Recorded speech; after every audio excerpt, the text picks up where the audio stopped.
Hello and welcome to my channel. My name is Lynn and today I am going to make this 3D window card and I'm adding a couple of dancing mechanisms to it as well. I'll be crafting with the recently released Spellbinders Dancing Gingerbread set. Let's make this. Okay, so to get started, I will assemble my gingerbread cookies. There are enough dies in this set to create both a little gingerbread boy and a gingerbread girl. For the facial features, what I'm going to do is die cut inlay, and basically all I've done is die cut out of a craft color for the cookie, a dark brown for the eyes and mouth, and a pink for the little cheeks. And you could actually use even smaller bits of scrap than what I've done, but because you just need those little elements there. You could, if you wanted, you could also just put some solid color cardstock behind those openings. I just like the look of everything being nice and flat and level. So that's why I chose to do the die cut inlay. Then there are a lot of different clothing options for our gingerbread cookies. So I'm working on a striped scarf, which is really adorable. There's a hat. Along with that, there's also for the gingerbread girl, you can put her in a dress. And as well, she's got a little bow for her hair. And in this case, the hair is a bit of icing that you can put on her head. So really cute, adorable. You have all of the dies that you need to decorate the cookies. There's a separate die that will cut out all of the icing detail that you can add, those little squigglies for the along the arms and legs. And there's even some of that icing detail that you can add to the dress as well, both at the kind of at the collar of the dress and as well at the bottom trim of the dress. So really fabulous that there's a lot of detail to the die set so that you can really kind of mix and match things, because you could always, if you wanted, die cut things out of pattern paper too, but you still have all of that trim and all of that detailing that you can add as well. So really fun. And I love that, as you can see from the die set, there's actually 2 bodies and 2 heads, and the heads are different. First off, they have different facial expressions. Notably, the eyes, I think, are where you can see a lot of difference. And as well, the heads are a little bit tilted so that if you wanted both gingerbread cookies on the same scene with each other, you could actually have them facing each other.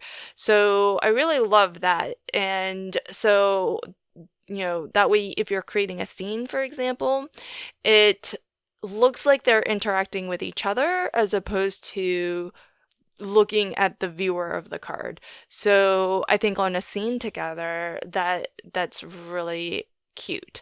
And as well, the bodies are a little bit different too. They are a little bit mirrored, and so it's kind of fun to be able to have all of those elements. And as well, it's easy to cut all of your pieces too, because you can cut just about everything in one pass. The only thing that I needed to cut a couple times were the actual dancing mechanism. That's that piece that has that, what I like to call the donut. And then there's one die plate that cuts out all of that icing detail. It only has enough details for the one cookie. So if you're making 2 or more cookies, you'll just have to run that through your die cutting machine a couple times. Now I've got all of my elements here to actually create that fun window card. So in white, I have 4 pieces that are 4 1/4 wide by 5 1/2 tall, and you want to score that along the 4 1/4 inch edge at 2 1/8. I have 2 pieces that are 4 1/2 wide by 5 inches tall, and you want to score that along the 4 1/2 inch edge at 1/2 inch and 4. I have 8 pieces that are 2 inches wide by 5 1/4 tall, and then a bit of scrap, which ended up being 2 1/4 wide by 1/2 inch high, and you want to score along the 2 1/4 inch edge at 3/8, 7/8, 1 3/8, 1 7/8. So feel free if you want to take a little screenshot of this or jot those down. I'll try to remember those measurements again as we are working with those individual pieces. But that's everything that we'll need to create the that 3D window card base. So all of my white pieces, there are 4 of them, I'm going to fold and burnish them really well. And then I'm going to attach my pattern papers to the valley side of each of those panels. You want to make sure that as you are attaching your pattern papers that you go up to the score line but don't cross over into the score line. And I'm actually going to just take a fly's eyelash off of the width of each of these because that score line does take a little bit of space, and if you really want your margins all the way around to be equal, then you can do what I'm doing here and just taking off just that little sliver. Now's a good time to mention that my video today is actually part of a collaboration hop with some of my teammates on the Spellbinders influencer team. To bring up all the videos in this hop, just click on the hashtag Spellbinders Sept 2023 collab. That should bring up everybody's video, but if it doesn't, I'll leave direct links to every video in my description box below so you can expand that and click straight to the video that you are most interested in seeing. We would all love if you check out our video. If you like what we are sharing, please consider liking the video, leaving a comment, and maybe even subscribing to our channel if you want to be sure to catch new videos as we publish them. So with the pattern papers that I've chosen, I need 8 of these 2 inch by 5 1/4 panels. You could have them all be the same. You can have them all be different. What I did was I chose to do sets of 2. And so I actually have 4 sets of 2. And this way I can actually display a lot of different pattern papers because I just love this paper pad so much. So what I'm going to do is I took one panel, it doesn't really matter which one, opened it up flat, and we're looking at the back. Then I'm going to attach my first piece to this. Now, what I recommend is lining up the center, lining up where the fold is on both of these panels. And the reason is because if you lined up everything from the outer edge, and if for some reason it's off, and in the center it doesn't line up, there isn't anything you can really do. But if you line it up from the center and you get those to match up 100%, if on the outer edges it's a little bit off, you can always trim those outer edges. So I recommend trying to line this up so that your 2 panels are flush right at the fold. Take your time with getting that first one in because once the first one is in, the next ones are easy. This one, I'm just putting that fold in the center as well and butting it up straight against that first panel. Easy peasy once that first one is in, and the fourth and last one will be just as easy to line up as well because all you have to do is just match it to the folded card. Folded, this card will still measure USA 2 in size, so 4 1/4 by 5 1/2. But it's going to be a pretty thick card and it's going to be pretty heavy. So this is the kind of card that is going to trigger extra postage.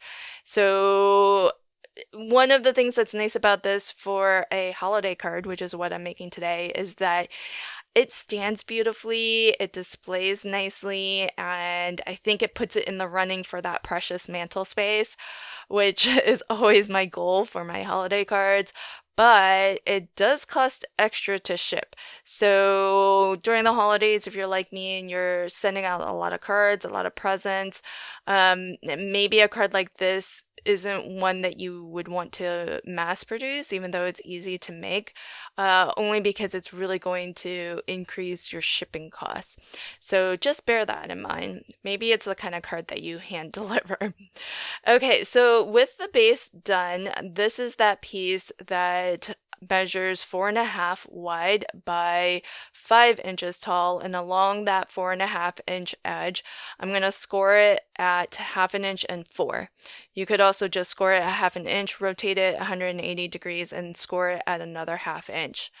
Now, what you want to make sure of is that whatever die you're using to cut out the aperture to create that window on this 3D window card, you want to make sure that it's not too big, because if it's too large, it may actually, you don't want it to cut into those score lines essentially. And you don't want it too close to the score lines either, because then it might really weaken this element and make it a little bit more fragile. So those are just a couple of considerations. The other thing is that I did leave 1/2 inch glue tabs originally, but my aperture is actually a little bit closer to those folds than 1/2 inch. So if you don't want your glue tabs to be visible, you can always trim them down a smidge, just to make sure that when this is all folded down, that your glue tabs aren't visible through the aperture. So that might be another consideration for when you pick the size of your aperture as well. Now, all I'm going to do to attach this is just peel off the double-sided adhesive tape that I put onto those 2 glue tabs, and then center this on opposing sides of my card, and that creates the window. And it's really cool because the X-shaped card will naturally push that panel and sort of make it bow out in front. And so it gives it that really natural curvature just automatically once you open it. So that's really cool, and it is part of what makes this display so beautifully. Now, another neat feature of this style of card is this little pop-up mechanism. I'm just experimenting a little bit on the size of the this pop-up. And what I ended up with was a section that is 2 1/4 wide, and you want to score it at 3/8 of an inch, 7/8, 1 3/8, 1 7/8, and then 2 1/4. I arrived at that measurement because I want this to be as hidden as possible when it is flat. It's just a smidge wider than the gingerbread, the head on the gingerbread cookie, but mostly it will get covered. Then to attach this, those 2 ends that are 3/8 of an inch, that's all the glue that you need. You just need to put adhesive on the 2 3/8 inch sections on either end. And then we want to put our glue dot for the dancing mechanism right in the center. There should be a 1/2 inch section and right in the middle. And that's where you want to put your glue dot.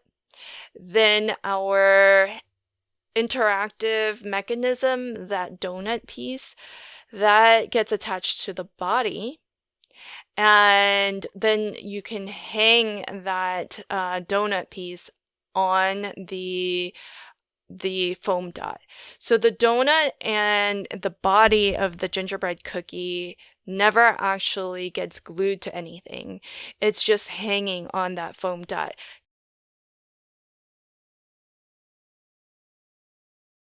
It just hangs so that it can then freely swing back and forth. So interactive mechanisms like the dancing mechanism are so much fun because they're so easy. Essentially, it comes down to that ring or that donut piece that is hanging on a foam dot. And that's all there is to being able to create an element that is lots of fun and is a really nice, simple, but impressive interaction.